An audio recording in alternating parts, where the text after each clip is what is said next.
Yashodanandana Jaya Vrajanaranjana Jaya Yashodanandana Jaya Vrajanaranjana Jaya Yashodanandana Jaya Vrajanaranjana Jaya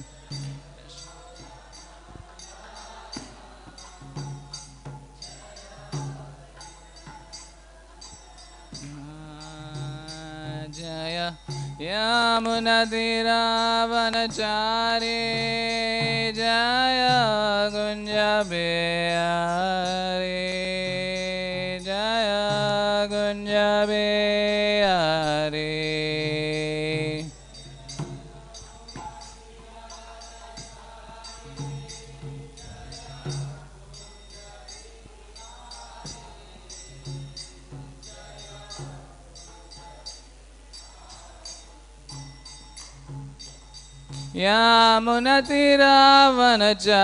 Yamunatiravanachari Jaya Gunjabihari Jaya Gunjabihari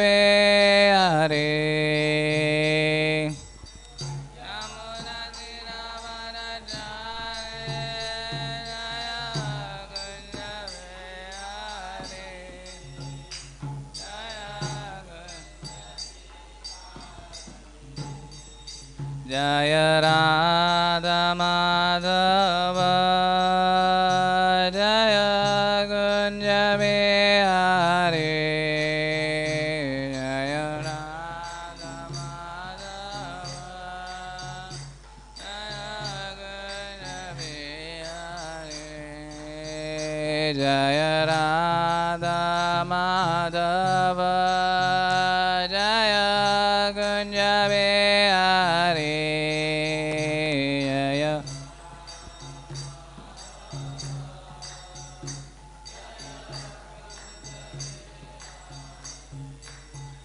Jaya Gopi Janavallabha Jaya Girivaradhari Jaya Girivaradhari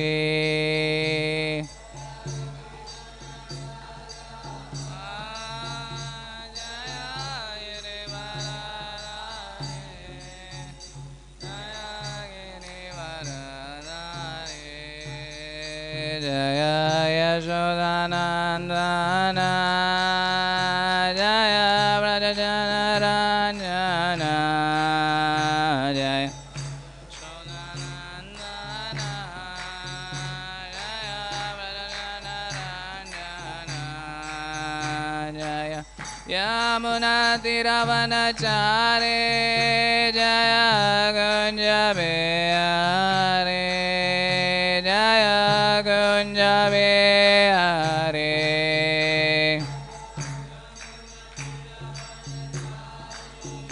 Jaya Gunjabihari Gunjabihari Jaya Radha Madhava Jaya Gunjabihari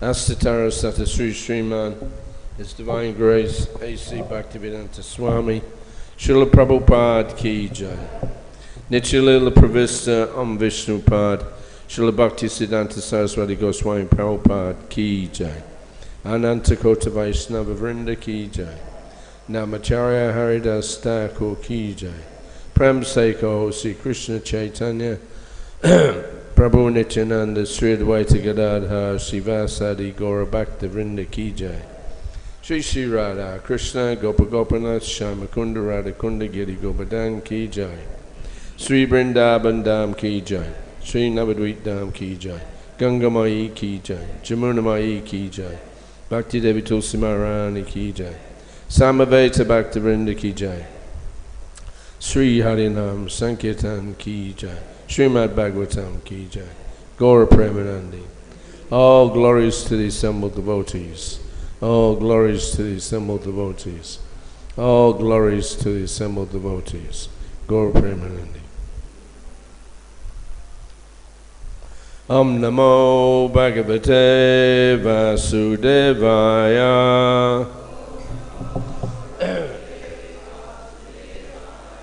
Om Namo Bhagavate Vasudevaya. Om Namo Bhagavate Vasudevaya. Hare Krishna. So we're on Canto 1, Chapter 18, Parīkṣit cursed by the Brahmana boy. And is that 37? Yeah. So we're on number 37. Can I, just before we begin, who's responsible for setting up the microphone every day? Well, whoever it is, if you could at least try and make an effort to get a decent size setup, like a stand. This is very awkward, the way that this is set up. I complain about it every time I give a class. Nothing ever gets done. I'm going to do it now before class. Whoever's in charge, at least a table and a chair. I can handle that. But this is these big bolsters and then a harmonium case, and this is really not proper. So you should have some respect at least for the speaker, that they're provided with something that will be comfortable so they can speak very undisturbed. Okay, that's my little bit of flush of anger. All right, so we're on the 37. Iti laṅghita-maryādaṁ takṣakaḥ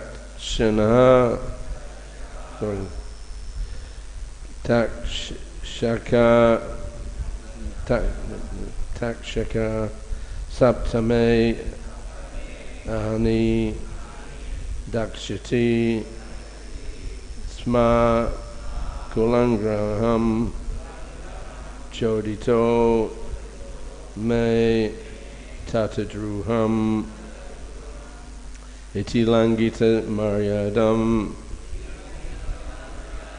takṣakaḥ saptame hani daṅkṣyati sma kulāṅgāraṁ codito me tata-druham iti laṅghita-maryādaṁ takṣakaḥ saptame hani daṅkṣyati sma kulāṅgāraṁ codito me tata-druham.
Ladies,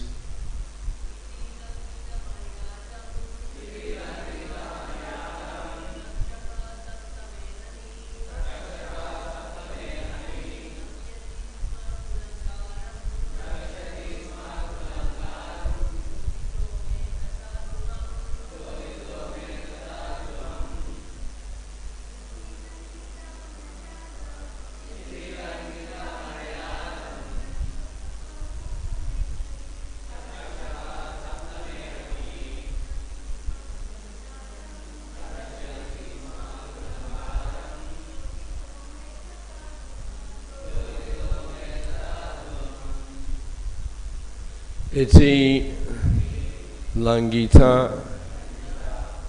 Oh, sorry. Iti thus. Laṅghita, surpassing. Maryādam, etiquette. Takṣakaḥ, snake bird. Saptame, on the seventh. Ahani, day. Daṅkṣyati, will bite. Sma, certainly. Kula-aṅgāram, the wretched of the dynasty. Codito, having done. Me, my. Tata-druham, enmity towards the Father. Translation and purport by His Divine Grace, Srila Prabhupada.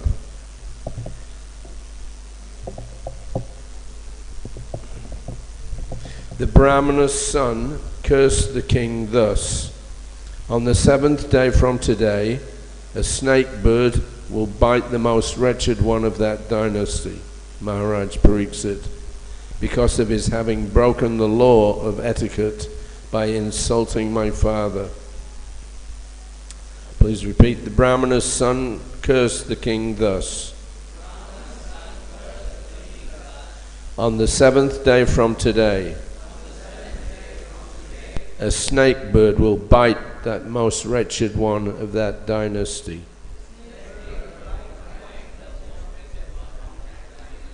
Mahārāja Parīkṣit, because of his having broken the laws of etiquette by insulting my father. Okay, let's see. This is really uncomfortable.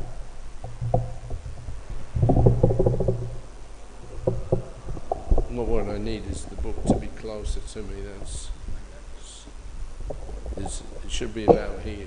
But do we have something else that we can put this on? I need something to bring it up to about here.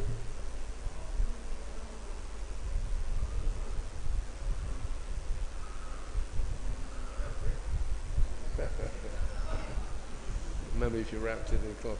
Try putting that back on. Let's try on the box. Well, it should be about here.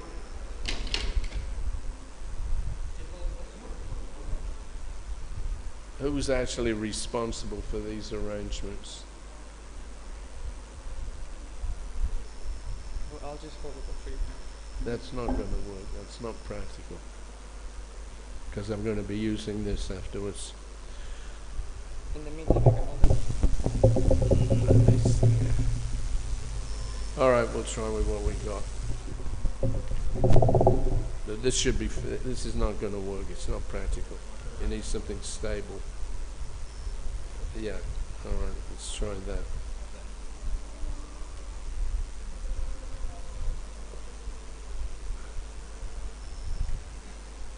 Okay. Thank you. Purport. Thus, the beginning of the misuse of brahminical power began, and gradually the brahmanas in the age of Kali became devoid of both brahminical powers and culture. The brahmana boy considered Mahārāja Parīkṣit to be kulāṅgāra, or the wretched of the dynasty. But factually, the brahmana boy himself was so because only from him did the brahmana caste become powerless, like the snake whose poisoned teeth are broken. The snake is fearful as long as his poisoned teeth are there. Otherwise, he is fearful only to children. The personality of Kali conquered the brahmana boy first, and gradually the other castes. Thus the whole scientific system of the orders of society in this age has assumed the form of a vitiated caste system, which is now being uprooted by another class of men similarly influenced by the age of Kali.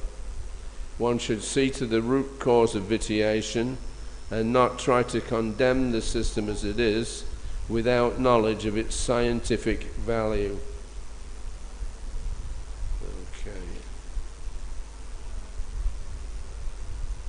Translation. The Brahmana's son cursed the king thus: "On the seventh day from today, a snake bird will bite that most wretched one of that dynasty, Mahārāja Parīkṣit, because of his having broken the laws of etiquette by insulting my father." Okay, so the dawn of the age of Kali.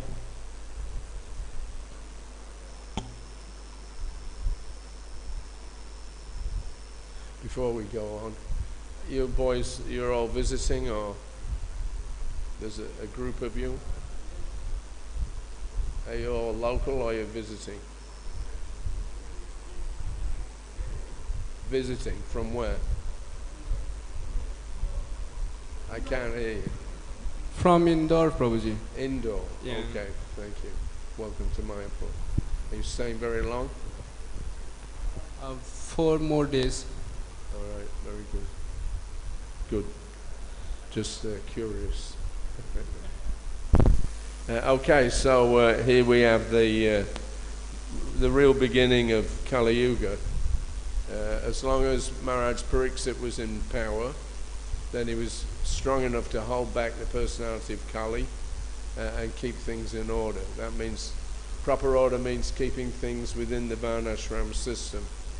So when this small boy, brāhmaṇa, made this curse on King Parīkṣit, who was the emperor of the world, then that was the real beginning of the age of Kali. Therefore, Parīkṣit Maharaj, he didn't attempt to counteract the curse. He could have.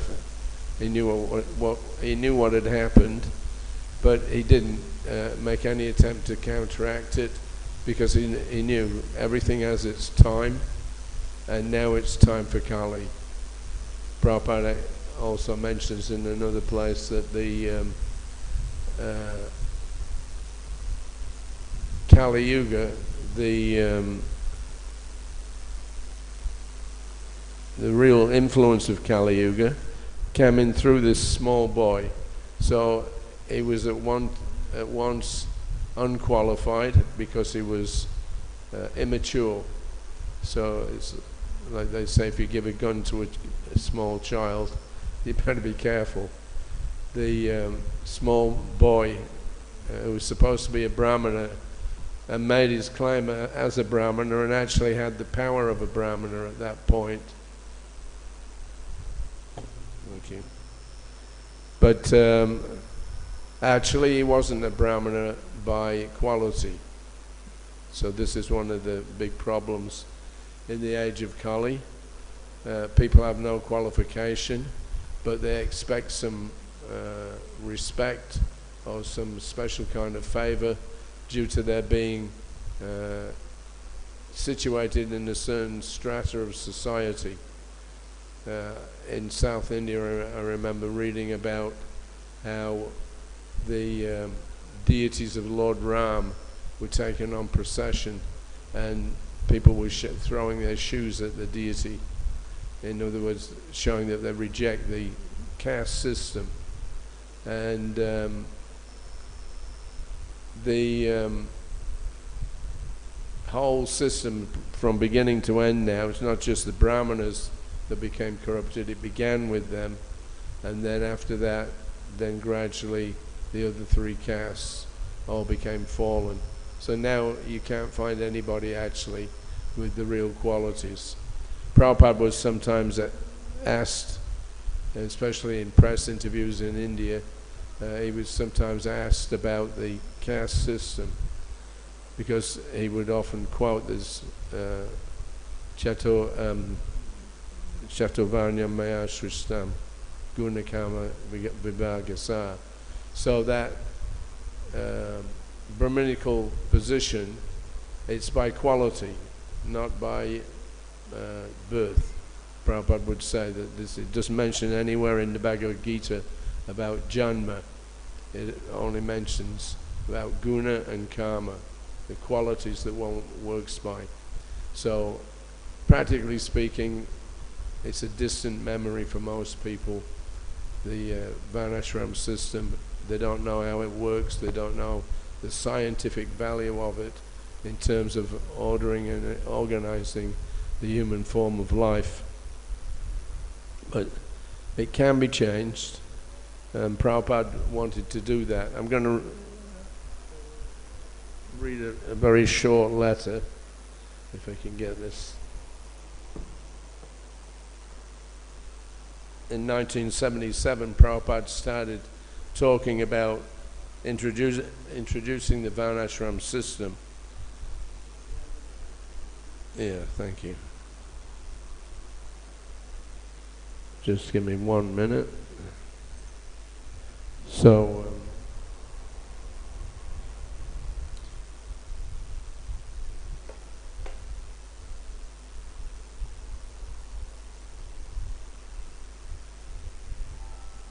I've been with Prabhupada up until March of 1977. We were here in Mayapur. In February, we had a long talk with Srila Prabhupada about introducing some kind of varnashram system into ISKCON. On the one hand, as if we are actually Vaishnavas, it's not necessary to have a varnashram system, but people are not very steady or fixed up, they're not very intelligent, and so Prabhupada told us that we should demonstrate on the farm or on our farming communities what real varnashram system is, and then gradually people will take to it. So I left Prabhupada's party in March. I wrote a letter to him in early August and described to him a new property that we just purchased called New Govardhan. So that farming community. So I wrote a fairly lengthy report to Srila Prabhupada, and this was his reply. This is written, actually dictated by Srila Prabhupada to his secretary, Tamal Krishna Goswami. So Tamal Krishna wrote back to me. He said, Srila Prabhupada was most enlivened to hear the report of New Govardhan farm. His Divine Grace in the last month or so has been stressing the importance of these farming projects and said, this is the next aspect of Krishna consciousness which I wish to push forward. If I am able to travel again, then I shall visit the farms and make them perfect. On these farms, we can demonstrate the full varnashram system. If these farms become successful, then the whole world will be enveloped in Krishna consciousness. From your letter, I can understand how nice this farm is. I'm very happy to see fresh vegetables, fruits, grains, and the devotees taking sumptuous prasadam and chanting Hare Krishna. This is the actual meaning of human life. It is a very good farm. From your letter, I can understand. So whatever you build, get the building materials locally. If you can, if you can manufacture tiles locally, then your housing problem is solved. Build up bamboo frames and on it place tiles. In any event, get everything locally. I wish to make a farm tour, and then I shall surely visit your farm. I suggested to Srila Prabhupada that he was the farmacharya, but Prabhupada said, Krishna is the farmacharya. Baladev is holding a plough, and Krishna is holding the calf. Krishna advised Nanda Maharaj not to perform Indra Puja, but to worship the land. Govardhan, because it was supplying all foodstuffs for the residents of Vrindavan and the cows as well. So Srila Prabhupada wants you to develop this farm very nicely, as it will be the future program to present to the world as the ideal of Krishna consciousness. On these cities, in the cities, we are interested for preaching, but we cannot present the ideal varnashram system. That is only possible in the farms, and so they are very important. So that's Prabhupada's desire. We somehow or another we did get some farming communities together. We have New Govardhan in Australia is still going on and developing quite nicely. And there are many other farming communities around the world now which were to one degree or another developing certain aspects of this varnashram system. So we'll have to wait and see. In Bhubaneswar in 1977, Rameshwara Swami, he was the visiting secretary for 1 month, or 3 weeks.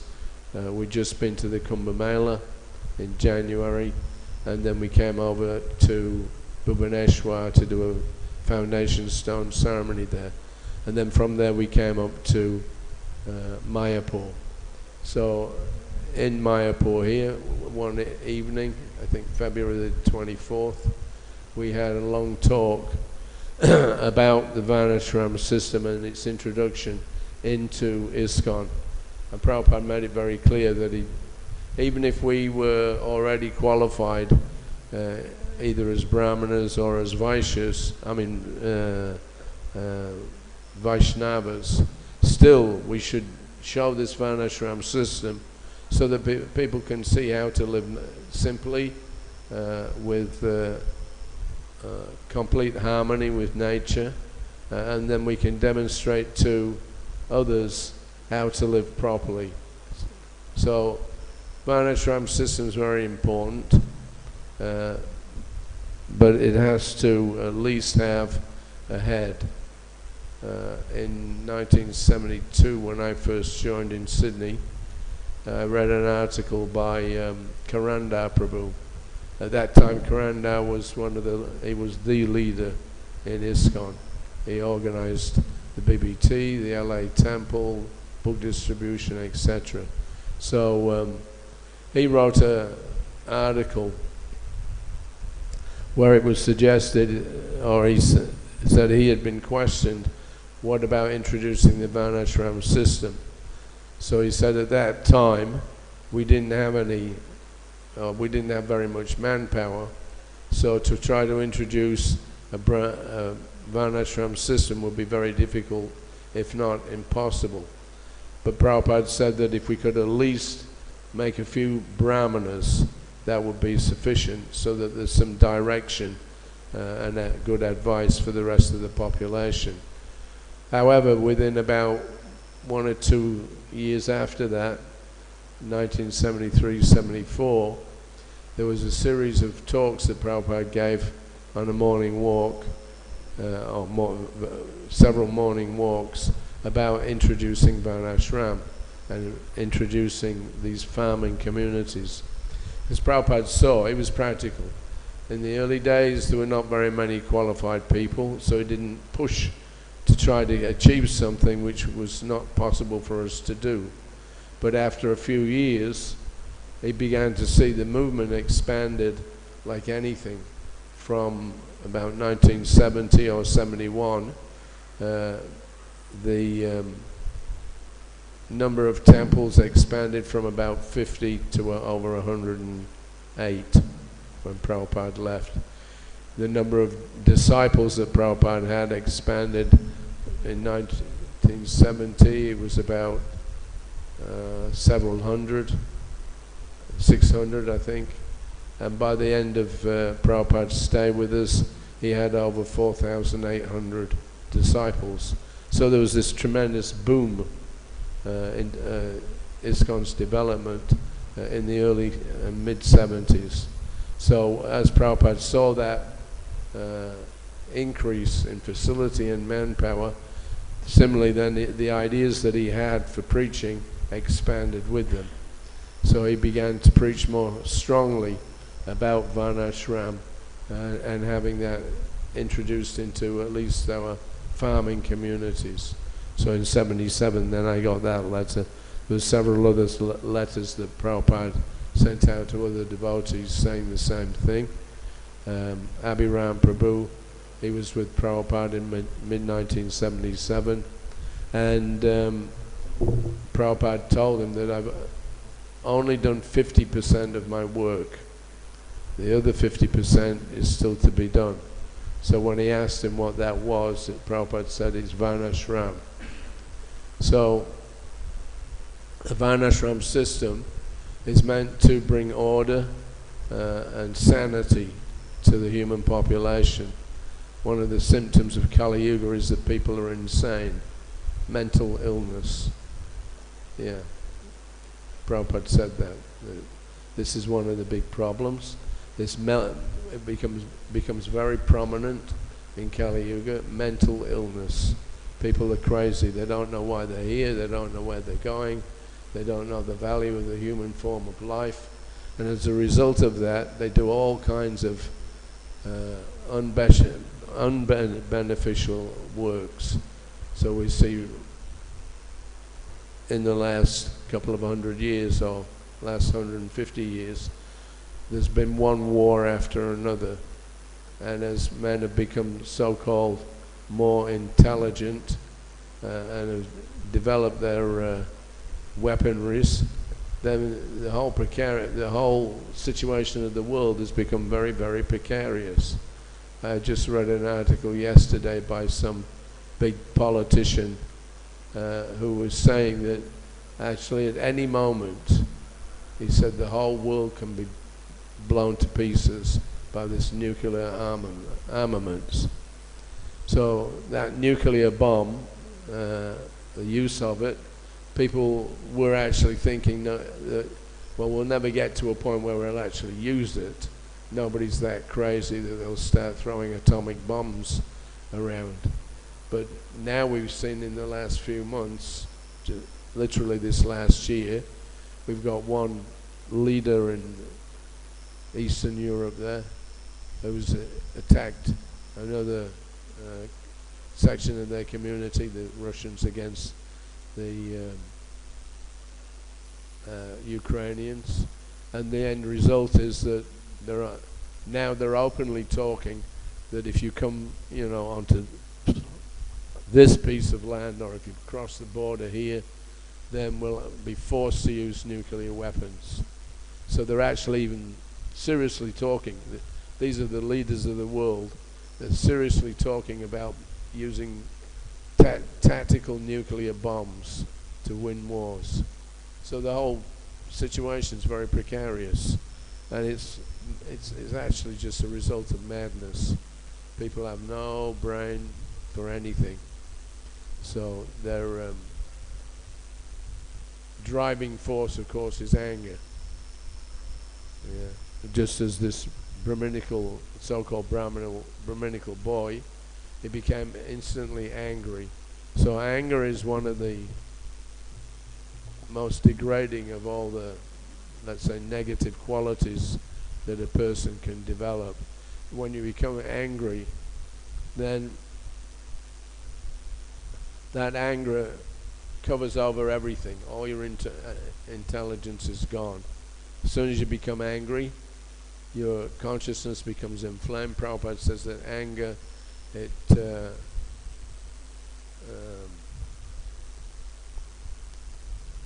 pollutes the entire body.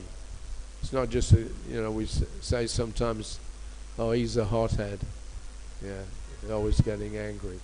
So it's more than that. When you become angry, then your whole body becomes polluted. You can feel it. And once you get to that stage of anger, then it's very difficult to check it. Yeah, people become a little crazy, and it doesn't matter what you can say to them. The anger gets to a certain point and it can't be stopped, and the end result will be something disastrous. So Shringi, he became angry on seeing his father being insulted, although actually Parīkṣit Maharaj was at fault, no doubt, but the sage knew that the brahminical community, they cannot react to sometimes as he says, vitiated atmospheres. The brahmanas have to remain cool and calm. If we don't do that, then gradually everybody becomes madmen, jumping here and there, throwing bombs, attacking each other. So it's not a very good situation. And Kali Yuga, of course, Prabhupada said the personality of Kali is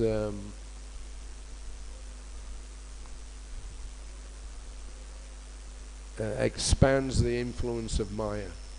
Maya is illusion, and in this age, Maya's influence is expanded through the agency of Kali. So we have to be very, very careful.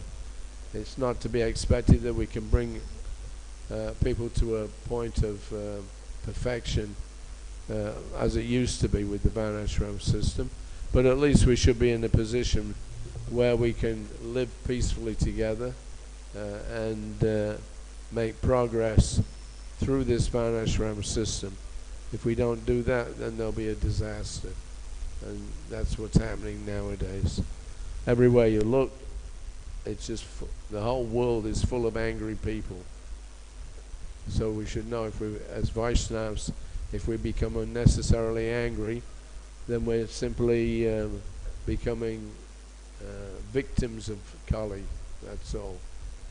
So we have to try to create a situation where we can be, at least the basic necessities of life can be fulfilled.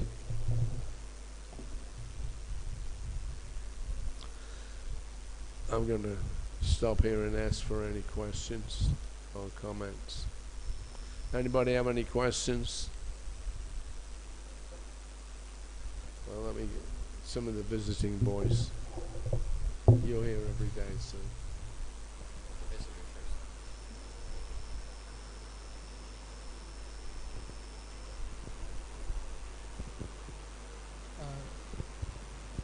Hare Krishna, Prabhuji.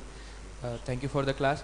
And my question is that Parīkṣit Maharaj also had shown some mercy on Kali Yuga when he defeated Kali Yuga. At that time, he said. Parīkṣit Maharaj said what?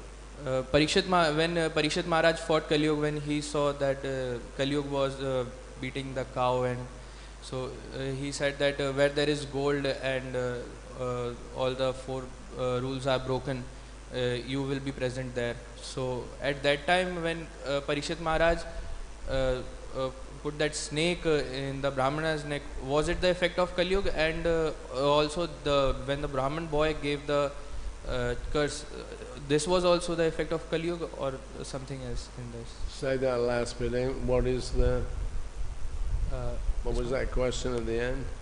I mean, when Parīkṣit Maharaj put the snake in the neck of a Brahman, that was also the effect of Kali Yuga, and this boy also giving the curse, this was also an effect of Kali Yuga? Yeah, those circumstances where that insult by Parīkṣit Maharaj towards Samik Rishi, that was a special incident. We can understand it was providential. Providential means that there's some higher power involved there, so that what you intend to do or what you've been doing, somehow or another, it spoils whatever your endeavor is going to be in Kali Yuga. You have to take it that a personality like Parīkṣit Maharaj, he was the perfect king. So as you say, he was able to protect the personality of what's in them. Anyway, he was able to protect the cow, the bull, Dharma. That was his business, protecting the quality of Varnashram. Varnashram is it has four different the Varnashram system has four different major aspects to it. First one is the brahmanas. So the brahmanas are not expected to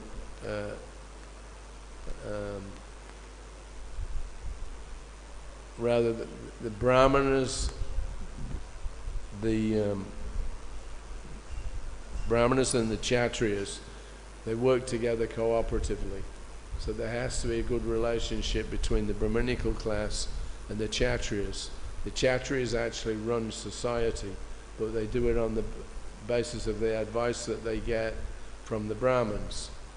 And even Krishna himself was demonstrating how the brahminical class should be protected by, you have the story of Sadama Brahmana coming to see Krishna. Krishna immediately washes his feet, treats him like an exalted personality. Krishna is the Supreme Lord. But this Brahmana, who was very poor externally, he was Krishna's friend. So Krishna treated him as if he was more than God. So that general mood of interaction has to be there. So Shamik Rishi, he should have responded to Parīkṣit Maharaj's request. After all, he just was asking for a glass of water, basically. But he somehow or another didn't acknowledge the king. I mean, normally speaking, if you were in your own home, then all of a sudden the emperor of the whole world walks through the door and asks you for a glass of water, you're not going to refuse. But somehow or another, this Brahmana, Shamik Rishi, he ignored him. And because he ignored him, Parīkṣit Maharaj became very angry. Now, he's the most exalted Kshatriya in the world. He's the king of the emperor of the world. So it's not expected that he would be put in a position where he lost control of his senses. But somehow or another, I mean, normally speaking, if he was out hunting, then if he was feeling thirsty, he would have gone back to his palace. But he didn't. He became so affected or afflicted by this thirst that he had to get down, he had to go into the sage's cottage and demand some kind of, refreshment. But he didn't get that. So the whole circumstance was very unusual. Normally, King Parīkṣit would not have behaved the way that he did. Shamik Rishi would not have behaved the way that he did. And the end result is that this young boy, who was kind of in between the two, his father and the emperor, then he, because he was only a small boy, childish, then he made this mistake of retaliating against the king. As a result of that retaliation, then Kali was able to come in on the scene. So one has to be very sober. If you lose your sobriety, then all kinds of horrible things are sure to occur. So this was the beginning. The boy had the power, but he didn't have the wisdom. I remember in 1976, we were in New York, and a newspaper reporter came, Kevin Lahart. He was a reporter for Newsday magazine. So he was asking Prabhupada, now you're an old man, you're not going to be here for very much longer, so how will everything be run in your absence? So then Prabhupada said, I have my GBCs, 18 GBCs, they'll do it. So Kevin was a very sharp guy, and he said, all right, you've chosen these 18, but how good are they? I mean, and Prabhupada said, no, if they follow my instructions, then everything will be all right. But Mr. Leha, he made the point, he said that your leaders are all young men, and young men tend to not be wise. So, in other words, he was thinking, even if there are some leaders in place, as Prabhupada had put, the GBC in, I mean, most of the GBCs were aged between about 25 and 35 years old. Prabhupada made me a GBC, I was only 26. So when I look back, I mean, it seems ludicrous, but Prabhupada had to work with whatever, manpower and utilities that he had. So somehow or another we've kind of scrambled through. Now most of Prabhupada's disciples are in their 70s, and some of them are even in their 80s. So we're fading out fast. But we've got now a lot of mature devotees, in that 30 to 50 age group, or 60 years old. They have some experience, we have some wisdom, learned from many years of mistakes, mainly. But somehow or another we're becoming more and more stable, more and more fixed up in what we want to do. It's become clearer to us what Prabhupada wanted. So in that way, if you're young, it's not expected that you'll be very wise. You need direction, and you need somebody to control you. Yeah. Even Lord Chaitanya, when he was preaching, or he was running his school, he closed it down because the students were becoming unruly and disrespectful. So he saw, I'm not going to be able to run this, what they call it, village schools, what's the name? Huh? Say it loudly.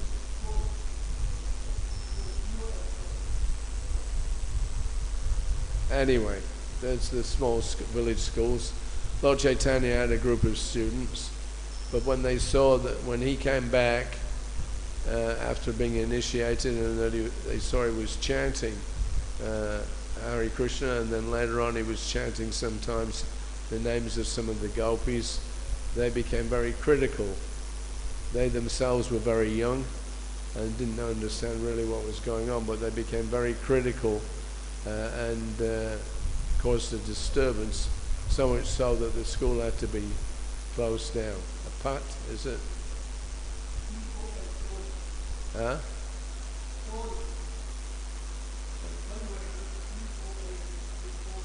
Okay, if you say so.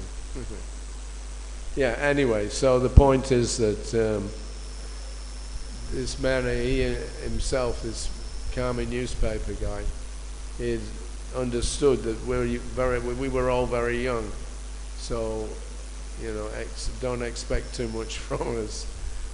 Something's bound to happen. Mistakes will be made. But if we have at least the written instructions, then that gives us something to strive for, and we can check everything that we're doing against Prabhupada's books, and then gradually things will improve. So what was your question again? My question was that Parīkṣit Maharaj did that in the effect of Kali, and the boy also did that in the effect of Kali. Mahārāja Parīkṣit. When Mahārāja Parīkṣit put the snake on the neck of the Brahman, so Parīkṣit Maharaj was affected by Kali when he put that thirst. He was thirsty, but no, as I say, it was providential. He was not allowing Kali to have any influence anywhere in his kingdom. So how to allow Kali to come in and do what he's supposed to do? Because it's an arrangement of the Lord. that the age of Kali has to come in at some point. But Parīkṣit Maharaj was so powerful, he was not allowing the personality of Kali to perform his functions. Therefore he said that you can reside in gold or like that. So some mistake on the part of Maharaj Parīkṣit has to be seen in that light. That, you know, it's not because he made a mistake necessarily, but by Krishna's arrangement, his senses and mind became bewildered. Just like Arjuna, the same situation. He knew very well everything, all the dharma, what was needed to run a kingdom, but he was, you know, bewildered. When he sat down and couldn't fight, his senses had dried up, his intelligence had become blocked. He couldn't do anything. He became helpless. He had to be instructed by Krishna. So it's not that Arjuna was actually less intelligent or lost his intelligence, but it was covered over for a certain purpose, so that Krishna could speak the Bhagavad Gita and know the instructions in Bhagavad Gita. At that time it was just for survival for Parīkṣit Maharaj. He did what he had. Yeah, well, Parīkṣit Maharaj, I mean, what can we say? He was in a situation where his senses and mind became affected. Normally that would never occur to, you know, a personality like Parīkṣit Maharaj, the emperor of the world. It was highly unusual. So when you see something highly unusual like that, or you see some great personality do something which is unusual, then you have to think, well, this is somehow or another, it's due to providence, the supreme will, Daivi, the higher authority, has created or allowed that situation to develop for a purpose. Okay. Thank you, Guruji. Therefore, one should be very, very careful when one sees something unusual. Yeah, you have to consult with others. Just like Shringi, when he saw his father in that condition with the snake and everything, he should have waited until his father, you know, came out of his samadhi, and then if he was disturbed by Parīkṣit Maharaj, he should have gone to his father and said, this king has done this to you, now what to do? But he didn't. Puffed up young man, that's usually the situation, don't mind. But young men tend to be not wise. They get puffed up very quickly, they get agitated very quickly, and so one has to be very, very careful. So Parīkṣit Maharaj, he understood afterwards. He was, when he went back to his palace, he was thinking, now why did I do that? He himself was surprised how he could have lapsed in his good discretion. So immediately he went to see the sage so that he could make amends. But then Parīkṣit Maharaj, Shamik Rishi, they both knew what was really going on, and so they left it as it was. Parīkṣit Maharaj immediately withdrew. So this incident came about because apparently he was thirsty. But then he said, and because he was thirsty, he became agitated and he lost his intelligence. But when he went to the riverside to meditate for the last 7 days of his life, it was in perfect consciousness. He went 7 days without eating, without sleeping, without drinking, anything. That's the real Parīkṣit. Yeah, but the Parīkṣit that was allowed to be influenced by Kali, that was the one that put the snake around the neck of the sage. Okay. Right? I got my answer. Thank you, Prabhu. Can everybody hear okay? All right. Any other questions, ladies? Yes, Prabhu. Hare Krishna, Prabhu. I know you're talking about farm communities, but is there any of your observations here in Mayapur that you you consider how varnashram could be implemented better or more? I know this is not a farm community necessarily, but Prabhupada, when he talked about varnashram, he always talked about the economy. He talked about having varnashram on the farms, not in the cities, as he said in that letter. In the cities it's not possible to have a varnashram system, but in the country, if you have some land, then your necessities, simple necessities, can be grown. You work with the cows and the bulls. So there's an economic system that Prabhupada was referring to as varnashram. In December of 1976, Prabhupada spent about 12 days on the farm there in Hyderabad. This family had given some land, 560 acres of land, and Prabhupada went down there, especially, he said, when we were setting off from, after having been in Vrindavan for 3 months, then at the beginning of December, we flew down to Hyderabad. So as Prabhupada got in the car to go to the airport, then he said, now we're going to start a new phase of this movement. And then he didn't say anything more. So we asked him, Jagadish, who was his secretary, he asked him, well, what is that, Srila Prabhupada? And Prabhupada said very simply, varnashram. So that varnashram that he wanted to introduce, practically, we spent 12 days on the farm. Every day Prabhupada was going and looking around different areas and giving advice, about irrigation and crops and so many things.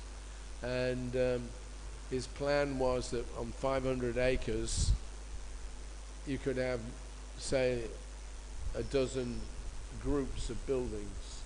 So you have like in English it's called a hamlet. It means 10 or a dozen houses all together in one small group. And Prabhupada said they can have a deity, any Vishnu tattva, because in that area people like to worship Balaji. So they said, that's all right, we worship Radha Krishna, you can have Lakshmi Narayan, you can worship Balaji, it's the same personality. So they should install a deity. They should have like 10 or 12 houses in a, what's the word? Another word for hamlet.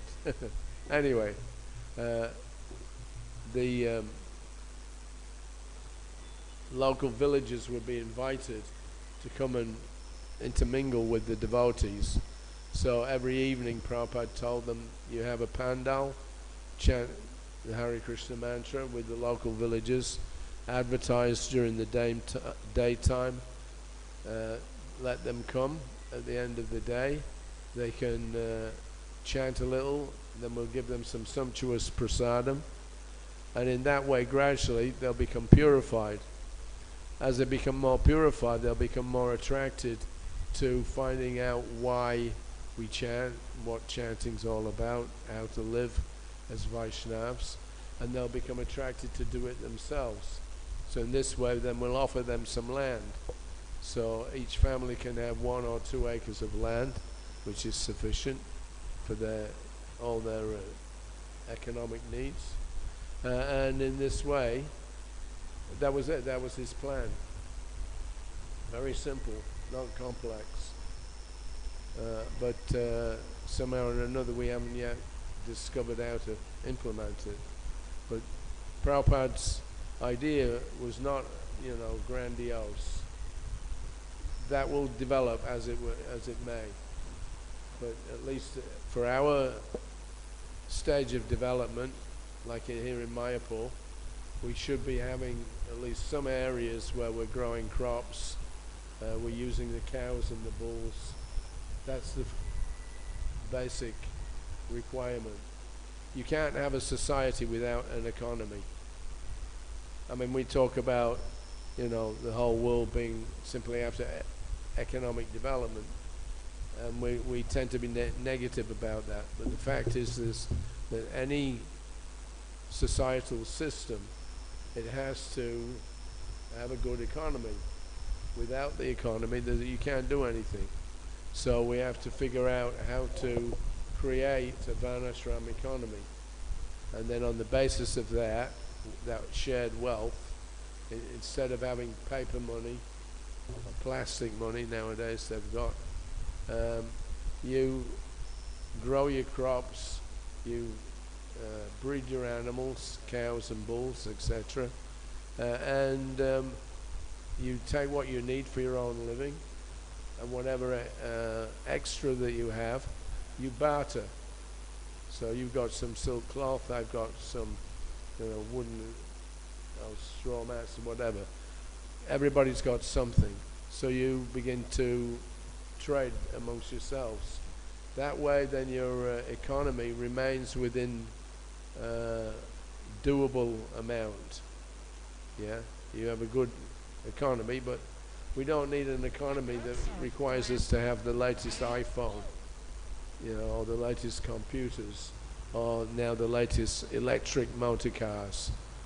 This is all Kali Yuga bewilderment. What we need is cows and bulls. They can be utilized very nicely. The cows give milk. They produce offspring. The bulls are used for plowing, for fertilization of the fields, etc. So the cows and the bulls and the person that owns them, they live within the natural arrangements that is provided by the Supreme Lord.